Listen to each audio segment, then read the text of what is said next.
Hello, heathens. Welcome to the fourth episode of Girls Gone Godless, where we reject fake history, fake prophets, and fake smiles to people who actually deserve a swift kick in the garments. Hallelujah, I am saved, I'm so glad I am. Glory, glory, glory, glory to God.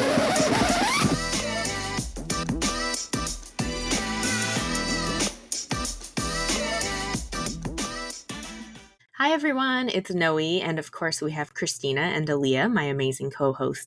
Today, we have a very special guest on the pod, the woman who gave birth to me, my mom. Thank you for coming, Jackie. Do you want to tell us a little bit about why you wanted to be on the show and about your family history and background? Hi, everyone. I just want to introduce myself.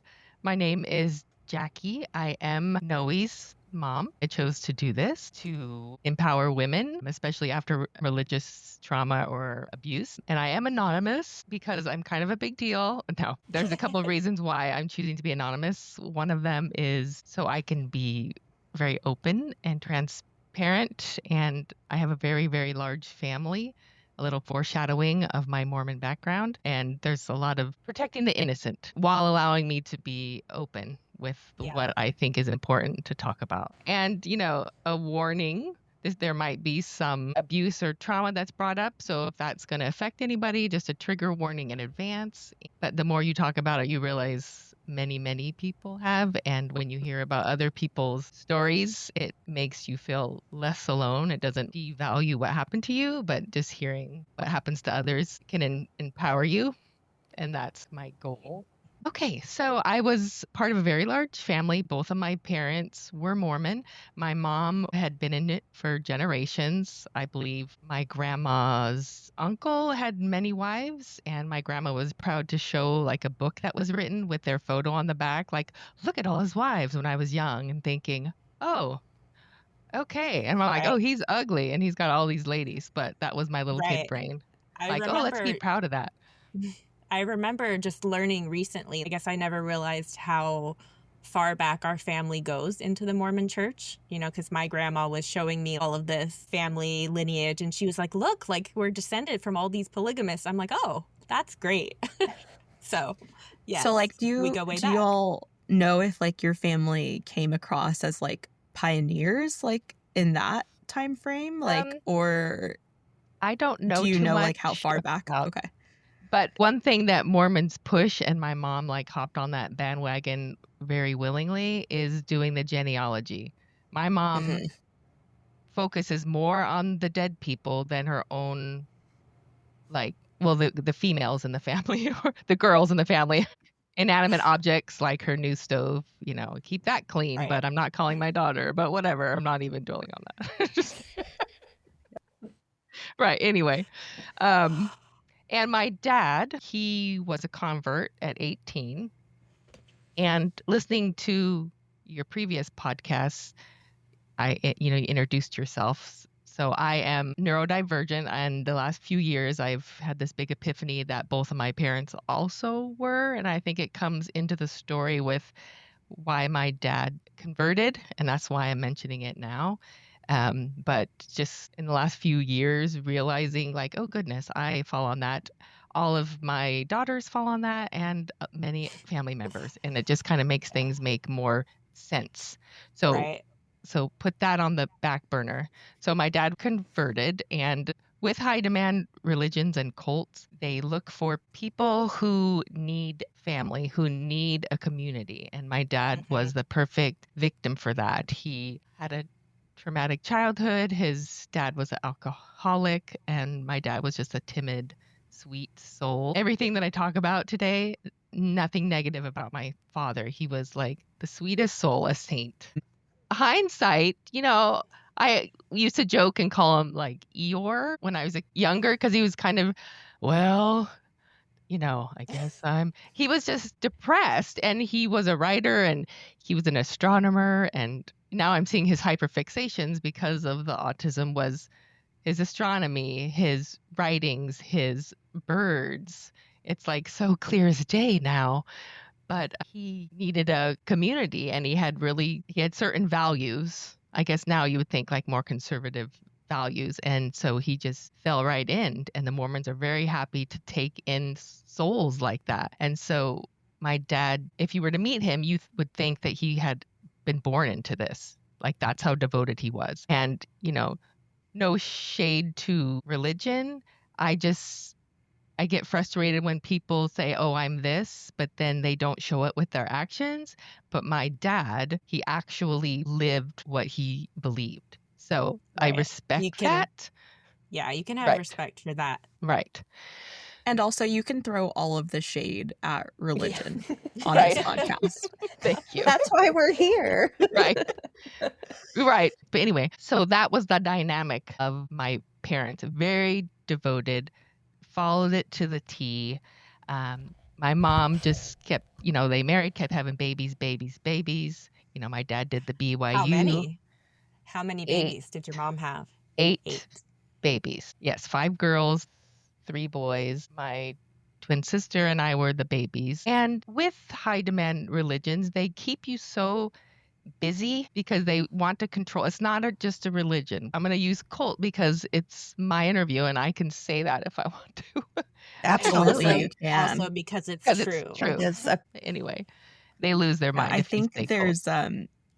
there's a researcher, his name is Stephen Hassan, and like he's created this thing called the bite model. And basically when you look at it, the Mormon church technically is a cult. Right. They control what you wear, they control what you eat or drink, like they control your time, they control the information that you consume. So yes, you can call it a cult. Okay, so you were born into it. Yes. And both of your parents were very devout and they had 8 kids. Sorry, did your dad serve a mission? I know that you said that he converted at 18. Did he? He did not, because the age limit was 19. I think my dad converted at 18 and you had to be in for 2 years.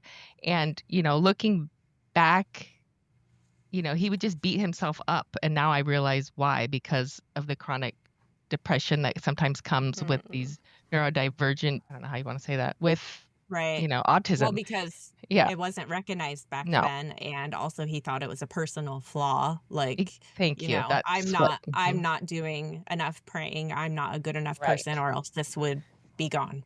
Right. Yeah. And so you look around you and you think, look, all these other people, they have it together. And I must be not doing enough service. I'm, not praying enough, doing enough. And so it just internalizes it and makes it worse. But, my dad ended up dying of pancreatic cancer at a young age. And he was extremely healthy.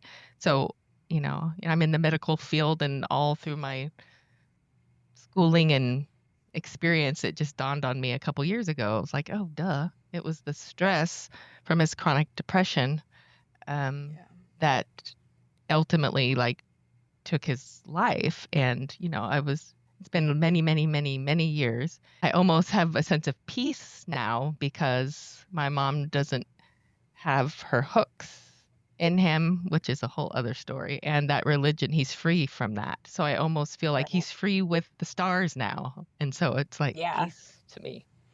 Yeah. Right. With the stars and his birds, it sounds like. And his birds. birds. He was into birds. With the birds. Yeah. What's so funny is, my grandpa was obsessed with bald eagles. And I was just telling Christina and Aaliyah the other day, because I'm super into birds, but I've never liked bald eagles because of the heavy association with Republicans and stuff. But the other night I got really, really high and I went down this rabbit hole of watching bald eagle videos. And I was almost crying. I'm like, I get it now. Exactly. I get it. We have to take back the eagle, take back what is ours, because they're so majestic. And I never cared about bald eagles, but now I get it. So we have to put bald eagles back into the woke agenda. Exactly. Right. Yeah. My dad was obsessed with birds of prey, and that's why I love them. How did we not recognize that we're all autistic when we're obsessed with birds? I don't know. Everybody in my family's obsessed with birds, so I guess it's normal. I don't know. Right. I mean, there's a bird that lives in my house that is a support bird. Speak on it. It's Tell a us about Homer the bird. It's a Homer pigeon, and it was raised from an egg, and it flies around my daughter's room like she's the queen. And then she lays eggs, and she doesn't like the regular nesting supplies. She likes, hold on to your hats, emery boards, the nail files. She doesn't want like soft bedding. And Okay. my daughter discovered She it likes because it rough. she likes it rough on her booty hole. I mean, Right. And she thinks my daughter is her exfoliating. partner. So it'll go and lay an egg like in her lap and stuff. It's hysterical. oh my God, that is That crazy. is so funny. Doesn't she like wear a diaper and stuff? If she takes her, she'll take her to the store sometimes and put her in a harness, and she Mm. just sits on her shoulder, and people are just like, right.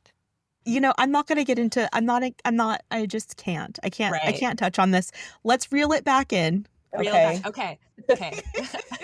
It's funny because in the first episode we got off on a bird tangent, and now it's going down the same Oh path. shit. Okay. No, we got to focus on my Alright. story. Okay. Sorry. Okay. Really Okay. fast before you continue, I just wanted to say earlier that part of the reason that I am so anti-religion is the mental health aspect of it. You can't just pray everything away. Like there's people who are suffering and could just easily go to a therapist or have medication and live a fulfilled, happy life, even within their religion. But instead, they are just fed this bullshit and they continue to like stay depressed and, you know, Right. And not only stay that, unhappy. they're like, not only are you depressed, but it's your fault. Right. Yeah. Like- You need to pray harder or you need to whatever. So I'm sorry that your dad went through that, but you're right. He is free from that. Right. It was just like a craziness. Free as a free. bird. Yeah. Don't get me singing because I will do that You on will. occasion. Yeah. You know, introduced your family's origin story. So I guess my question is like, what was the progression of your thought process for leaving religion? Like you mentioned at some point that when you were young, you weren't buying into it. Like where did it turn? Okay. It's hard to pinpoint it. And now realizing like my neurodivergent brain, you notice things, you're very skeptical, you analyze things. And I never really thought I was an intelligent person my whole life, which is really sad. And now, you know, going to school later in life and doing what I've done, I'm like, oh, I'm pretty smart too. So as a kid, I never thought I was smart. I kind of felt like the oddball out, but I just kind of went along with, okay, we go to church, we do these things. But my first memory of thinking, it's when we were learning about the garments and the temple, because everybody out there, you have to wear special underwear after you go to the temple all the time. And they really want kids to go to the temple. But I just remember thinking like, I'm not going to wear those. So I remember having that thought, like I'm not wearing those. So I got baptized at 8, and I just kind of, you don't really have a choice, but they say that you have a choice because that's just what they Right. expect of you. And so I got pretty rebellious in junior high. And I just, you know, I'm not someone who feels guilty about things. You know, I feel guilty when it comes to like my children and seeing them struggle. That's where my guilt comes from. But as far as like things I've done or when I was a kid, I just don't really have guilt. I'm like, I did something because I wanted to, and now I accept consequences. I don't know how else to explain it. And so as a junior high, I never really bought it. Like, are you going to go to hell? Like, that didn't faze me. I didn't believe it. I can't really explain when it happened. I just didn't. So I'm kind of unique that way because you hear all these podcasts and people just have this guilt and I can't believe this and this is bad things are going to happen. I didn't believe it. I don't know why. And now I'm realizing because I'm just that bitch. I don't know. Because it's bullshit. Yeah. That's why. Because it's bullshit. Because You none of know. it makes sense. No. So No. Yeah. Yeah. It just. Mhm. How old were you, like, when you were still going to church? Were they Okay. still forcing you in middle school? Right. So just some background for the Mormon picture for people who are Mormon. It's not just Sunday, folks. They stick it down your throat all week long. So, okay, so we'll start off with Sunday. Growing up, it was 3 hours every Sunday. Monday was family night. Wednesday night was youth night, and they would force us to go and to spend time. And then Saturday, you're like, oh God, Sunday again. And so after church for the 3 hours, and then once a month, your home teacher would come over. So a priesthood member, the men in the ward, would be assigned to families to go give you more lessons if 3 hours wasn't enough. Right. You might have time to think for yourself in that time. So they want to get in there Exactly, and be like, exactly. And then let's not forget, before school, my dad would wrangle us in for prayer. And it wasn't just like prayer at the breakfast table. We all had to go and kneel in the living room. Yeah. oh. And I my don't know if I neat knew legs would be that. tired, and I would just finally slouch to the side. I was just like, can we just not right now? Like, can you imagine being a teenager trying to get ready for high school? Like, my curling iron's still plugged in. I don't have time for this. Did you So go to seminary? Okay, so no. And Okay. it's so interesting because my parents were so strict with certain things, but then other things not. Like, I got to go out on dates, what they should have never let me do. And they didn't make me do seminary. I never went one day, not a one day. Sorry, for those that don't know, in Yes. Mormon world, there is a program called seminary, and it happens at like 6 o'clock in the morning, and it's before school. It's for high schoolers. Yeah. So you would go to seminary every morning at like 5:45 or 6 o'clock in the morning, whatever time it was, to have lessons of scripture drilled into your brain. So I think one year they cover Book of Mormon, one year they cover like Doctrine and Covenants, which is the scripture of continuing revelation. One year they cover Old Testament, and I think one year they cover New Testament, something like that. I didn't go because I wasn't Mormon when I was in high school, you but were I know about convert. it. Yeah, I right. should have added that into the stuffing of the throat, down the throat, but I didn't do it, so it was not on my radar. So thank you for Thank bringing God. that up. Oh, I know. I'd be like, no. But And did your parents not make you do it because you said, I don't want to do it? Or was it Right. just, yeah, I did they just feel like you weren't into it and they were just okay with not pushing it? it's so interesting. I must have just said I don't want to, and they didn't insist. But my dad was so devoted, and there were so many kids, and many of my siblings had done it because we were the younger ones. And he would just get up with no complaints and sit and take them.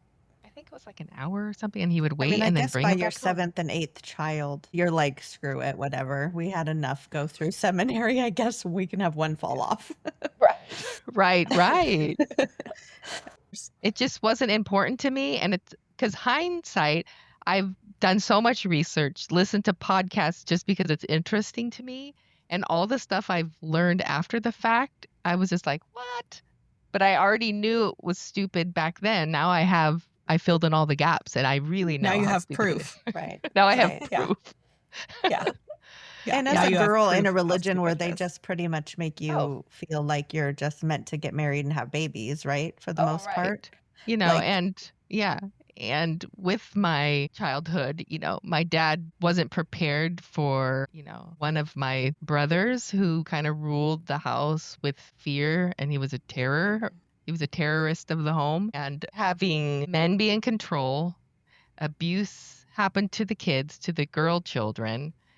And then you become, sexual, maybe a little bit younger, and then you are shamed when these, males in the religion are who influence these things, and then you're shunned. And then the men are still like the patriarchs, the leaders. And so it's kind of this like mind fuck of, oh, what's wrong with you girls? It's like, well, what's wrong with your boys who Right. basically, sexually did things, and now we're shunned for that when we were exposed to that by the hands of these people. So that was, when I think back to it now, that's what gets me, upset. And still, that's the mindset. So, but never from my dad. That's why I want to say that again. My dad was a saint. He was such a gentleman, and to the day that he died. So never would I want anyone to think my dad did anything. And he never raised a hand to me. Right. So, yeah, my poor dad. But And poor you. and poor me. Yeah. Yeah. Poor me. Is there anything that you miss from it? But no. I'm an old fart now, and I left so long ago that I don't miss anything from it at all. But I can fold a folding chair really fast and line them up straight. And you make a really good punch. Oh, I do. I do. The Yeah. sherbet punch. Yes. Yes. I was going to ask, was there like a big dramatic exit, or was it just like you just stopped going? Like, was there I like to call it, was there a light switch moment, or was there a sunrise moment where it was Probably a either... sunrise moment. Okay. I over the years I try to pinpoint it because I'm like, when did that happen? But you know, I had an older boyfriend, Noe's father, and I just started, I think, going out for the day on Sundays. I think it was by 17. I don't know what happened where they weren't forcing me anymore. I don't have a pinnacle moment that I remember in my head, but I think around 17, because I moved out shortly after I was 18, and then having your Sundays free after years, I think I did the math once of how many hours I spent, but that wasn't even factoring in Monday home evening or the youth. It took a lot of years off my life. Just kidding. A lot of wasted time. Well, you're making up for it now That's by right. being a heathen. Right. Yeah, I just remember being 16, and our Sunday school teacher, he was a nice guy, so boring. Oh God, he was so boring. And so we would cut his class and we would go hang out in the bathroom near like the kitchen by the cafeteria. And we'd just sit on the bathroom counter, a few of us in there. And then they actually have people like on patrol, like searching for kids through the building who like aren't behaving. And we'd walk to 7-Eleven. So I never was quite devoted. I never bore my testimony. It never spoke to me. And now we see why. Right. 'Cause I was right the whole time. You were right the You whole were. time. The whole Oh. time. Yes. Did you ever do anything bad in church, like something blasphemous or? I thought it was funny. Youth night, I would go to the pulpit and just start like singing, just sitting in the bishop's chair, just having a good old time up on the pulpit. That was fun. Mainly just cutting. I remember class. doing that too. Yeah, it's fun. Or I mean, cutting and walking to 7-Eleven, and our church closed. Did you buy stuff at 7-Eleven on a Sunday?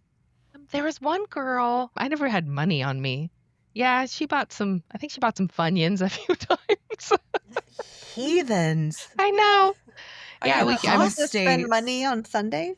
You're You not supposed to. Oh goodness, you don't go anywhere. Anybody who's out on a Sunday, you can just pretty much guarantee they're not Mormon. They're not Mormon. They're not Mormon. Yeah. Yep. And I don't know if it was a thing for you, but I was taught to, like, you leave your Sunday clothes on all day. So you're in like this mindset of church even after the fact. Okay, That sounds awful. Yeah. No, my parents didn't enforce that, but definitely enforced the word of wisdom. No coffee, no colas.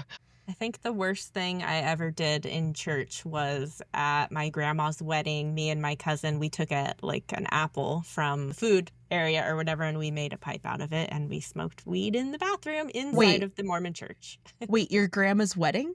Oh, she like got to her remarried. second, she remarried. So since you taught me that, Aaliyah, that men can have multiple wives in the celestial kingdom or in heaven or whatever, but you said that like if women remarry, so who is waiting for her? Just her first husband?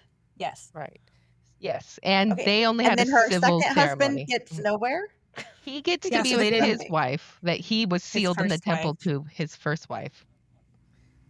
Okay. So But- if they only had a civil ceremony, then they're not sealed for time and all eternity. So when you go to the temple, that's the sealing, and that's when you're with that person for time and all eternity. Right. Because they both wanted to go back to be with their first Right. person, right? Mm-hmm. Yeah. Yep. And you can have a sealing canceled, like you write a letter to the first God. presidency of the basically Right. to, you know, Dear to the God. prophet. Dear God, please cancel this eternal marriage. No, you write a letter to like the first presidency, which is like the prophet and his counselors, I guess.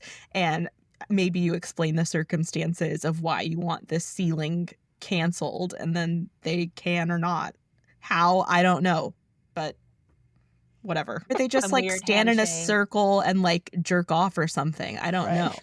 Something. I don't In the think they can temple. get it up I vote for at their that. age. Definitely not. No, Definitely not. definitely I got guess enlarged speaking of- prostates. Oh God, they've got big problems. Okay. Enough about prostates. Moving on. How was your relationship with your family after leaving the church? So we still did family things and we would still have a good time. But when Trump came around for the first time, and, you know, it's pretty much told that you have to vote Republican. They act like they're not involved in politics, but they are. And so I couldn't believe, you know, they were all voting for Trump. Okay, the first time you vote for him, okay. And then he shows his true colors. And then you vote for him a second time. And then you vote for him a third time. So I really haven't had a relationship with 99% of my family since Trump came in the picture years ago. Just because, it's, you know, don't let politics, it's not just about politics. It's about Right. human life. Right. And So- you're married to a woman, which we have not talked Right. about. So Right. I how know. how is that experience? Right. And once again, like I just live unapologetically. So I never said I'm like gay as a kid. I had this epiphany. I don't know. If I'm attracted to someone, then sex goes along with that at some point. So I don't like labeling myself, but I have been with a woman for the last 21 years. Yeah. You know, my mom likes her very much. And I don't know if it's easier for women sometimes. I don't know why I feel like it's harder for gay men sometimes. With women, I think they think, oh, look at these sweet women living together and having a life. They don't. Right. Because they can't, you're just roommates. You're just friends. You're Right. really Right. friends. Right. And I remember a nurse I worked with once when she found out she was a sweet little Filipino woman, and in her little accent, she's like, what? You're too pretty to be gay. And I was like, what is that supposed to mean? Oh no. You're like, Right. I guess, thank you. Right. You know, and Oh, if someone were to God. see me, they probably would never think that off the way I look, which you never judge a book by its cover, clearly. But that just goes along with the theme of my life. If I want to do something, I'm not apologetic for it, and I live my life. I don't really like hide things or beat around the bush. I'm just like, this is what I'm doing. And I don't really care what people think about it. Maybe it's a part of me, I feel like, is protection of my younger self. Like I was, you know, put down and held down and controlled and abused, and I will never be in that situation again. So I think it's everything I take as empowerment for myself. Right. Right. Well, that's good. I mean, the fact that you could, come to that conclusion, because I'm sure there's lots of people who would love to be, that Would love to be self-aware unapologetically and themselves. Exactly. Yeah. I mean, Yeah, we were talking a while ago. I don't remember when, but we were talking, and I remember you saying that you don't ever feel self-conscious. I'm like, what? Like Oh. that's incredible. I am my own cheerleader, but people around me are very positive as well in my home. But as far as myself, I'm never going to be the one cutting myself down. I will not do it. I don't do it in my head. And I guess other people, that's strange. Is that like a rarity or? Yeah. Yeah. Yeah. Mhm. But I'm sure that, I mean, that's what you needed, and that's why you got to where you are now, because you didn't get any compliments or any kind of affection or any of the stuff that you needed. So, like, you had to do that yourself, and that probably wired your brain in a certain way for survival that, you know. Right. And I think my mom has a splash of the narcissism with the tism. Ooh, narcissism with the tism. Okay. Right. Is that okay to say? Absolutely, that's okay. Okay. Yes, I just Yeah. I love the way that it sounds. I love the way that it just rolls off the tongue. Right. Narcissism? Hearing me talk now, okay, she's fine talking with people. She seems pretty confident.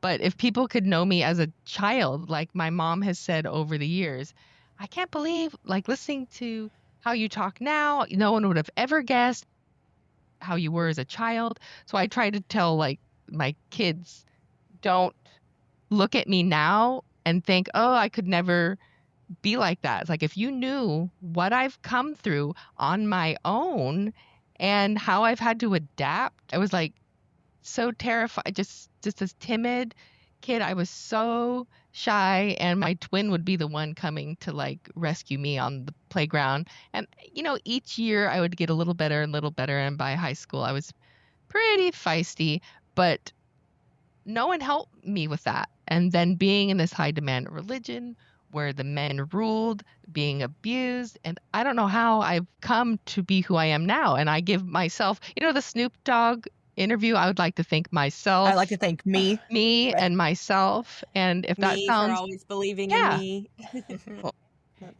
and my mom wouldn't give compliments. I think with the narcissist, that's how we started this, with the narcissism.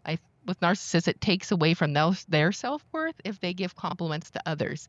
So I knew I was cute when I was little because other people would tell me that, but my mom didn't tell me I was pretty or that I was smart until a couple years ago, because I had to get college degrees in a field that she always wished that she could have. So I think she lives vicariously through my degrees with honors.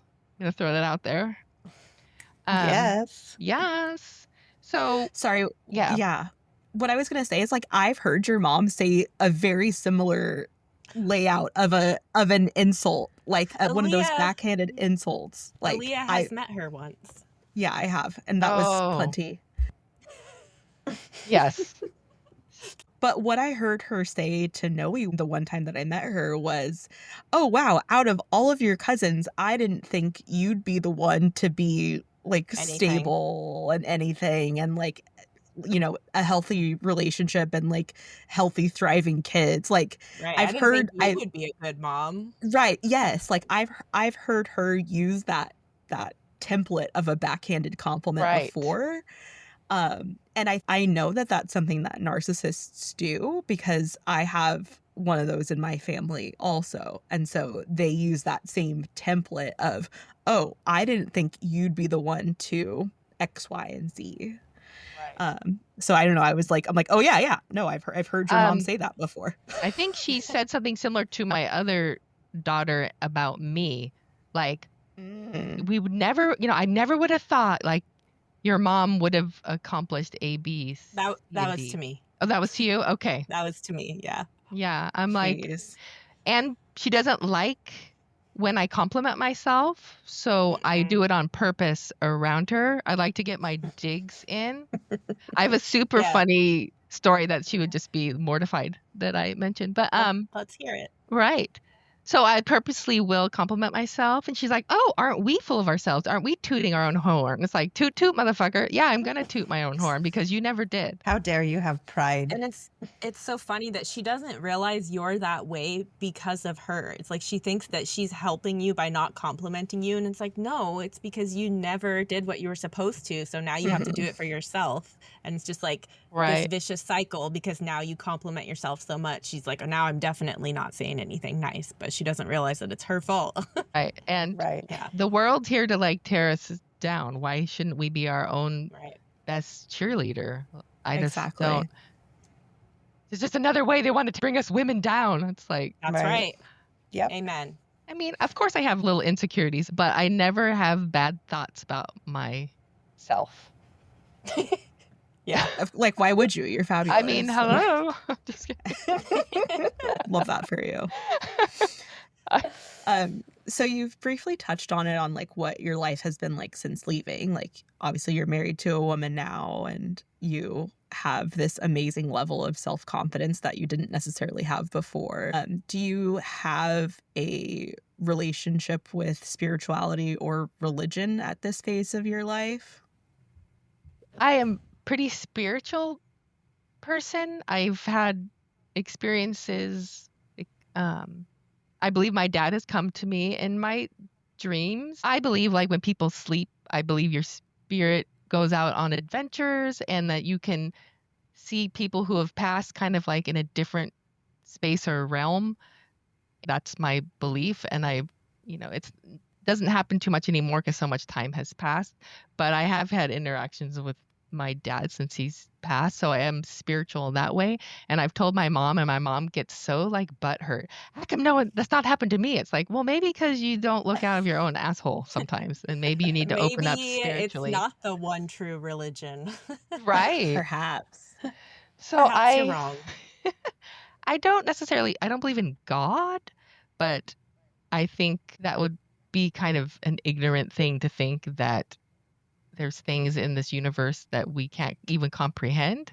So I would be pretty arrogant thinking that I knew. But I think that, you can't get rid of energy. Like, we're energy, and it just, that's what physics is, right? And so I believe our spirits move on and that we get to see them again. But there's definitely no hell. And, there's probably a place that we go to, our spirits, after we die. That's what I believe.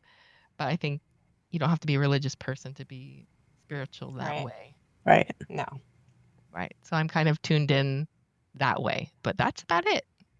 And the stuff we talk about in my house, we're pretty sacrilegious and vulgar here. So, and I support those. Yes. 5 out of 5 stars. Highly recommend. Did you lose any family from not being religious? I did not. I lost them when Trump got in the picture. Okay. So I shut them off. I think what did it is when we went to Thanksgiving the first time around, and on their credenza, is that what you call it, where their table with all their family pictures, there was a picture of Trump and Pence, I believe, on the table. And I was like, that'll what make the you lose fuck? your dinner. And that was the first time around. Oh So my that God, was the last time I now think I went to that house. And I don't So you're speak telling to me them there was anymore. a lot of old dry turkeys there.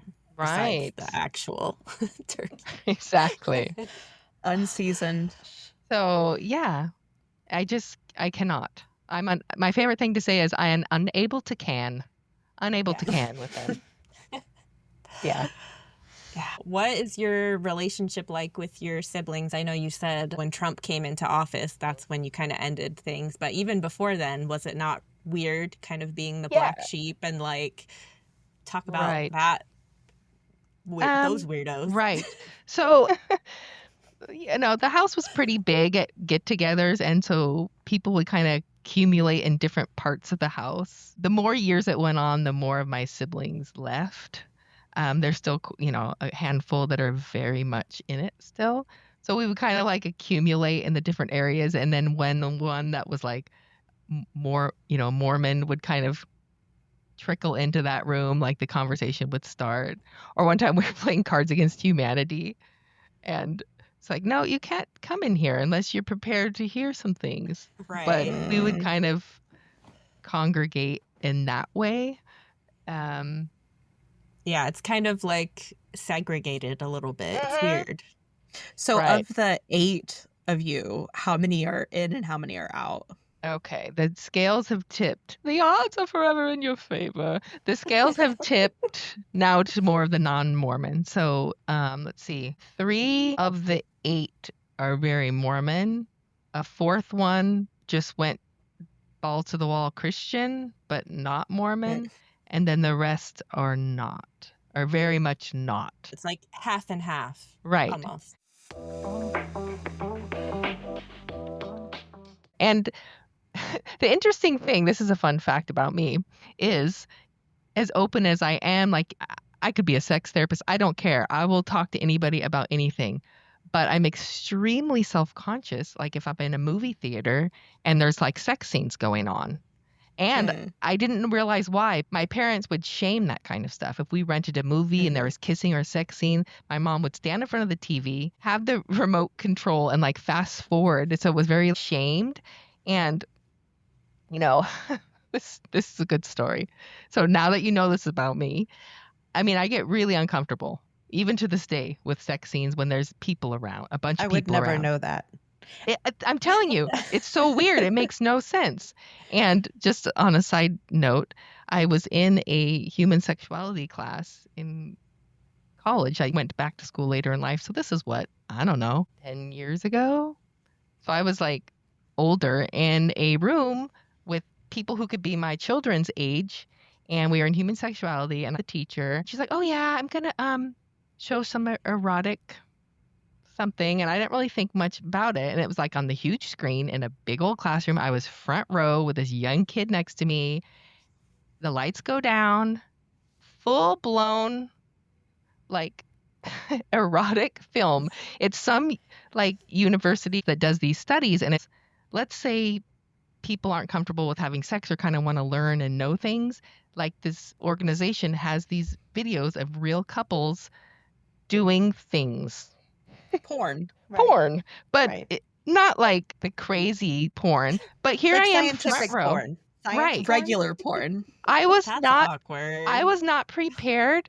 Let me just tell you, that is probably one of the most embarrassed I've been in my entire life. The lights go down, the screen comes up. This guy flipped a girl around and motorboated her pussy. Okay. They showed that In class. I think there was like this leopard chair and like a lava lamp, and she's like, these are all real couples. It was only for a little bit of time. And and the next clip is me and my husband, as Right. you can see, very normal. no, very normal. And yeah, very mindful, very demure. Do you see the way that he motorboats her pussy? Very thoughtful, very kind. Very cutesy. Very You cutesy. see how I'm not doing too much? I'm not like these other girls. Right. Do you see how I'm But anyway, so here I am with my paper, and I'm just like, oh my gosh, you don't want to like look awkward. You don't want to look like you're not Rude. like you don't know how to handle it because you're like the oldest person in here. I was like, keep it together. Just keep it together. Should I look like I'm writing notes? No, that would be weird. Just Yeah, what do I do Right? with my hands? right. Does this look Exactly. natural? Should I hold something? Right. And it wasn't that long, but that's when it's really long. So then, What wasn't long? The dick? Or... right. Exactly. But they did look like regular people. So I appreciate that. There wasn't any like 5-inch spike heels with like, cut out boobies with tassels and crazy stuff. Or ginormous dicks. Or like What do you mean? I have 10. boobies with tassels all of the time, and I'm a Right. very normal Okay. person. There wasn't any like giant dildos or toys or anything. I blocked it out. So after I left the class that day, I called my partner. Now she's my wife. And I'm like, I couldn't even get the words out. I said, the tears, the crying, the laughing, crying. I said, you don't even know what just happened to me. Like, let me Motorboat tell you. pussies. I'm like, he flipped her and motorboated her pussy. There was a kid next to me who could be my child I age. can't believe they showed that. And I'm I not can't. a I prude, cannot. but like maybe she could just be like, here's this resource and leave it as a link. Yeah, you like, didn't need did it have to the be a whole group watch? shebang. But I think it was one time that someone was sitting in a chair and she was like writing him from, and so yes, full blown intercourse with a capital I. Intercourse. Yes. Mm-hmm. I So, don't know how I feel about that. But- So yeah. Oh, go ahead. Sorry. But that's why I think I react that way, because of how that sexual stuff was like shunned, but yet those kind of things were happening to me when I was a kid. So it was like a real weird conundrum. But like I'd walk Right. down the street naked if I could. Like I don't care. But then stuff like that will So it's like Make me uncomfortable. secondhand yes. embarrassment, kind of. Yes. Yes. But Like, 'cause, even weird. It's also interesting, like these high control religions that restrict sexuality so much, I feel like is why they become deviant. You know what I mean? Like they have all of these weird hangups, and it's like if you would just let people express themselves and not be ashamed and be a normal human being, then maybe there wouldn't be so much abuse in the church. Right. Right. I believe there's studies out there that show that this incestual stuff in the home happens a lot with high Christian religions, because it's like, oh, we don't talk about it, but they have these feelings, and so they just kind of do these deviant things with who's ever around. Right. And yeah, so fuck y'all. And I'm like, and you know who you are. And one more thing on everybody who's listening, who's gone through, sexual abuse, if those people are still religious and still believe in like a heaven and a hell, I almost feel pity, because can you imagine living every day of your life knowing that you did that and that you can never take it back? My soul is free. You have to live with that on your shoulders. Because they And so, believe that yeah. there's a On hell. your Right. wrinkly, liver-spotted, nasty shoulders. Right. So to me, I almost crack up sometimes. Like, you're gross, and doesn't matter how much praying, how much service, how much stuff you do, You're still nasty. You're still nasty. You can't take it back. And I'm the innocent party, and I don't have that sitting on my soul if you believe that you have to have Judgment Day. So good luck to you. And I hope you're internalizing it, because it looks like you've been internalizing it, because you look like shit. Mhm. I was just It's about taking to say, its toll It's on taking you. its toll rotten on from you. the inside out, and you can see it like Right. an old banana. Like, did you die and they bury you and they dug you back up? I don't know. Yeah, Is it's that a like thing? that. Exactly. Decomp is already setting in, and Right. he's still alive. Mhm. And I'm here for it. Right.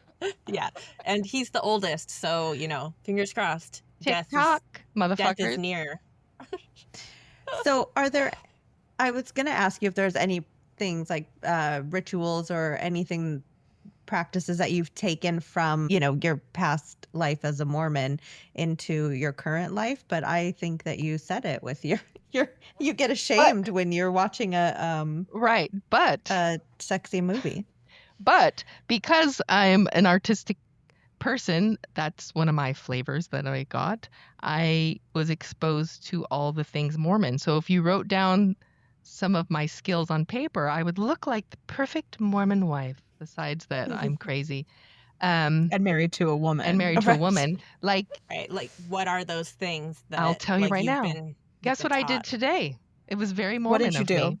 I canned and made apricot jam. Okay. Oh, well, I'm a Mormon too then. Wow. Right. Wow. I mean, I quilt, I knit, I was I going to say, you sew. make Right, you beautiful do. blankets. That's right. So, but I got exposed to them, and since I enjoyed them because I'm an artsy fartsy person, I stuck Right. with it. I've been sewing since the 7th grade. My mom taught me how to embroider and crochet in the 4th grade. And I just stuck with it. And out of A all lot the of girls, yeah, craftiness very in the family. crafty. Yes. Yeah. And so Crafty in a good way. that's right. So Yes. that was just the Mormon thing to do. And so I kind of held on to those, but I take them as my own because I Right. put in the work. Yeah. You're like, actually, I taught this myself.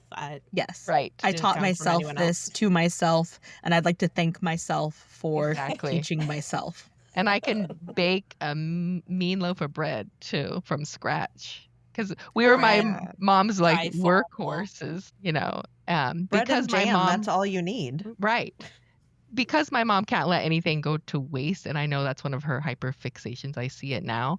My grandpa had a bunch, and he was the same way, had a bunch of fruit trees. And my mom cannot let things go to waste at all. So we were like, oh God, she's going to gather the fruit. So it would be apples and apricots. We would literally, as a child, have to spend the entire day. It was like a regular old factory in the dining room with the canning and whose turn is it on the crank for the applesauce? Okay. Yeah, I remember using the apple crank. Right. So that was a torturous day because it was literally the whole day. Yeah, she's like the type to just cut around the mold of things and be like, no, it's still good. Eat it. Exactly. Oh my. I have a great story. So my dad was a teacher and we lived in the district where he taught. So a lot of students knew where we lived. And my dad was a strict teacher, even though he was a sweetheart. And so our house would get toilet papered on occasion, which was the thing to do in the 80s. And I shit you not, one time my mom had gathered a bunch and stuffed them in bags. And I'm like, what is this? And she was expecting us to use that toilet paper on our lady bit. God. And I was so feisty. I was like a teenager. I was like, oh my gosh, Mom, this is no. And I like threw it out. But she was like, yeah, Oh this my is a good God. idea. She's out there like, thank you. Free toilet paper. She's like, God is real. Thank you, Joseph Smith. Heavenly Father has blessed us Right. with an abundance of toilet paper. Right. I just couldn't even Oh my God. believe it. I was like, this lady's lost her Mm-mm. mind. Right. Mm-mm. That's A really woman funny. loves a deal. Right. Jeez. God, that's so funny. So that's a funny story about fun my little mom's anecdote. cheapness. I mean, Jeez. she was raised back in the day and they had to be frugal, but she just took it there. Right. And she still to this day, even though she has money, she hoards it like a dragon in a cave. She's- Right? yes. Yeah, I don't know how much I should go into detail Well, about that. except what she's tithing, of course. That's Right. that's something that, on a more serious note, that's one thing that I have a problem with, because Mormons on the local level do not know the corruptness of the higher up and how much money, like it's billions. They could literally run the church off of the interest from their holdings, but they still take from everybody, and people who are poor and who can't afford it take 10%. And my parents, they didn't have a lot, but they always gave tithing, and it's like, well, we get blessings. So it makes me almost sick on a visceral level of how much Yeah, you're money. like, where are my blessings? Right. That really pains me that church just takes and takes. $300 billion, according to the Salt Lake Tribune. So it's Yeah. probably more. Right. Yeah, that's rough. But yeah, I'm what do I want to say? I don't really dwell on it. I just have so much going on in my life, but since we're talking about it, that's just kind of where I'm at with it all. But I'm good. Right. Yeah. My life is I'm good. real good. You're good. Thriving. Thriving. I wake up at 5 a.m. Right. every morning by myself and then make some soup. It's the best. I love it. It's fantastic. Oh, I have a question. If you could get through to like someone in our family, like if you could just like get your message into their brain, like what would it be? Well, for the women, especially for my sisters who are still in, it's like, this isn't for you. This is to keep you down. I mean, for men who stay Republican and men who stay, it benefits them. But for women, it's like, how could you show this to your daughters and perpetuate this? It's not for you. It's to keep you down, and it doesn't empower you at all. And it's just like, this is not for your benefit. Right. Stop being a pick-me girl. They're never going to pick you. Girl, stand up. Right.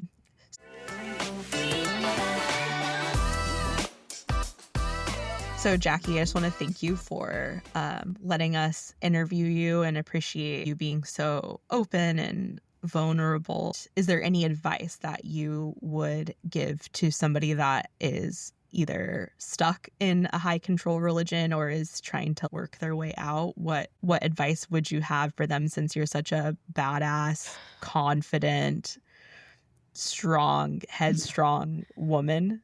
Right.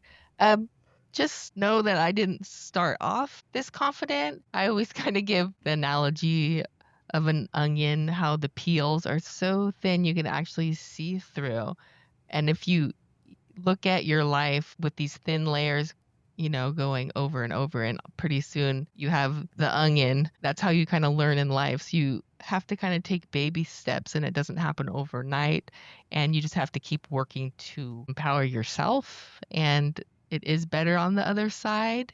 And if you're in an abusive relationship, just remember that if you have children, they're seeing this and they're going to learn that and then do the same thing. So that was my main goal There's lots of other things we didn't touch on, but I really wanted my kids not to see me in that way or not putting up with it. And all my daughters, one of the things I'm most proud of, not to take it away from them because they're their own humans and make their own decisions, seeing that they empowered themselves younger than I was able to do, even though they had their hardships as well. So that's something I'm very proud of as a mom, seeing that they've empowered themselves. So just know that whatever you're doing, your kids are going to see you doing that. And if you don't want them to repeat the same things, kind of show them with your actions, and you can do it.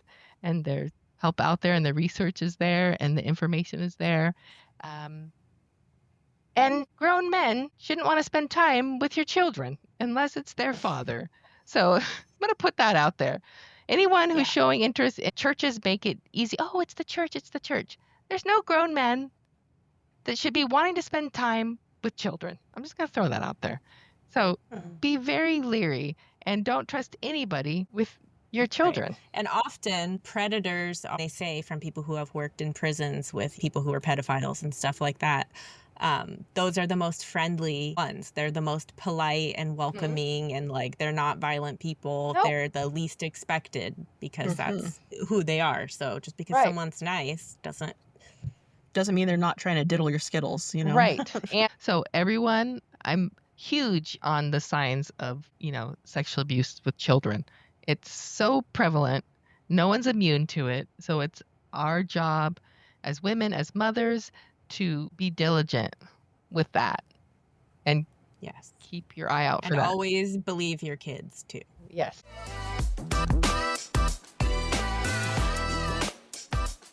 So, Jackie, we have this thing where we have these 7 fun questions that we are asking our guests, and we call it 7 Minutes in Heaven. So, for the very first question, can I ask? Bring it on.